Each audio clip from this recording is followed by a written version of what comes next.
சென்னா மசாலா. நம்ம எல்லாரும் பண்ற ஒரு டிஷ் தான். ஆனா வெங்காயம் பூண்டு சேர்க்காம சென்னா நல்லா வெந்து 1 pot ப்ரெஷர் குக்கர் சென்னா மசாலா பண்றதுக்கு 1 கப் சென்னாவை ஓவர் நைட் ஊற விட்டுருங்க.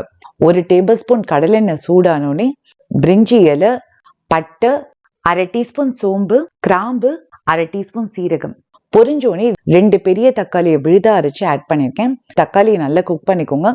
1 டேபிள் ஸ்பூன் சென்னா மசாலா, 1 டீஸ்பூன் கரம் மசாலா 1 மினிட்க்கு வதக்கிட்டு ஊற வச்ச சென்னா 3 கப் தண்ணி நல்ல கொதி வந்தோடனே 1 டீஸ்பூன் இஞ்சி, தாராளமா கொத்தமல்லி, 1 டீஸ்பூன் உப்பு சேர்த்து 10 விசிலுக்கு ப்ரெஷர் குக் பண்ணீங்கன்னா சென்னா நல்லா வெந்திருக்கும். 1/4 கப் கெட்டி தயிர், கொஞ்சம் வெந்த சென்னா அரைச்சி இதுல ஆட் பண்ணிட்டு மிக்ஸ் பண்ணி விட்டுக்கோங்க.